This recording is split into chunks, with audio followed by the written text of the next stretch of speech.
Rahav, la femme de mauvaise mœurs qui a changé sa vie en un choix décisif.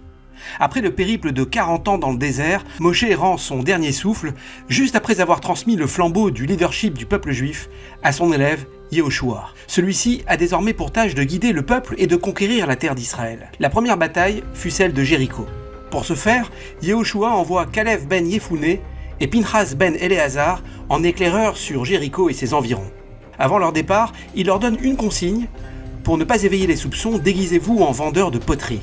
Ainsi, ils pourront se déplacer librement sans éveiller les soupçons. Kalev et Pinchas suivent les ordres de Yehoshua et se rendent chez une aubergiste célèbre de Jéricho nommée Rahav, une personnalité sulfureuse proche de l'aristocratie et de la soldatesque de la ville. Lorsque le roi apprend la présence d'étrangers dans la maison de cette dernière, il dépêche des officiers pour les arrêter. Rahav, qui avait vu en ces deux juifs des hommes intègres, les a cachés au péril de sa vie sur le toit de sa maison sous des tas de bois et de tiges de lin, laissant les officiers repartir bredouilles. Rahav justifie son action auprès des deux espions juifs du fait de sa foi secrète dans le Dieu d'Israël et les supplie de lui accorder la vie sauve lors de la conquête de Jéricho. Grâce à son aide, les deux hommes retournent vers leur peuple avec les informations nécessaires pour conquérir par la suite Jéricho, tout en sauvant Rahav et sa famille. Cet acte de foi aveugle et de générosité de Rahav est grandement récompensé par Dieu. Après la victoire d'Israël, elle épouse Yehoshua, le leader de la génération.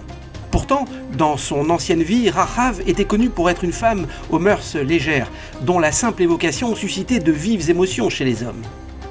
Mais par son acte, Rahav s'est finalement élevée au rang des personnes les plus importantes au sein du peuple juif, grâce à son parfait repentir. Parce qu'elle a considéré que le règne de Dieu s'étendait même sur les cieux, sans l'avoir vu de ses propres yeux, Dieu lui a promis qu'un de ses descendants, le prophète Ézéchiel, mériterait de voir ce qu'aucun des prophètes n'a mérité de voir, la vision du char céleste. Outre Ézéchiel, Rahav compte d'autres illustres prophètes parmi ses descendants. L'un d'eux, Jérémie, se retrouve un jour piégé dans une fosse sans espoir de sortie. Il invoque alors le mérite de son ancêtre Rahav. Parce qu'elle a caché les deux explorateurs avec une corde, Dieu envoie un passant à Jérémie qui le sauve in extremis avec une corde. Ainsi, l'histoire de Rahav illustre la grandeur de la repentance, capable de transformer une vie au plus bas niveau au plus haut.